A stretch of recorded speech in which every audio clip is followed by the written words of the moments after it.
అశోకుడు తన కాలంలో ఇల్యూమినాటీ స్టైల్లో రహస్యంగా 9 సీక్రెట్ బుక్స్ని సృష్టించాడని ఒక లెజెండ్ వినిపిస్తోంది.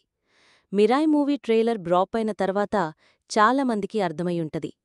కళింగా యుద్ధం తర్వాత అహింసా మార్గం ఎంచుకున్న అశోకుడు డేంజరస్ నాలెడ్జ్ మిస్యూజ్ కాకుండా ప్రొటెక్ట్ చేయడానికి 9 అన్నోన్ స్కాలర్స్ని ఎంపిక చేసి ఒక్కొక్కరికి ఒక్కో బుక్ అప్పగించాడట.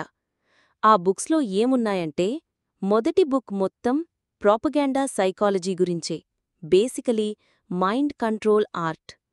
రెండోది మైక్రోబయాలజీ మీద, డిసీజెస్ అండ్ బయోవెపన్స్ గురించి డేంజరస్ నాలెడ్జ్.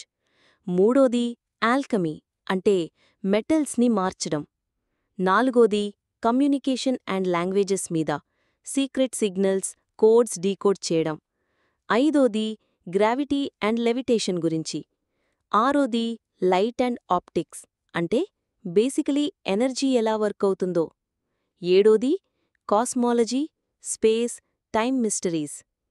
ఎనిమిదోది సోషియాలజీ, సొసైటీని గవర్న్ చేసే రూల్స్. తొమ్మిదోది స్టేట్ క్రాఫ్ట్ అంటే పవర్ అండ్ గవర్నెన్స్ని ఎలా హ్యాండిల్ చెయ్యాలో.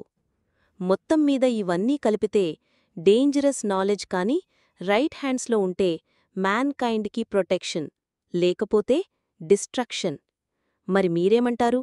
ఈ బుక్స్ నిజంగానే ఉన్నాయా లేక మిత్ మాత్రమేనా? కామెంట్స్లో చెప్పండి.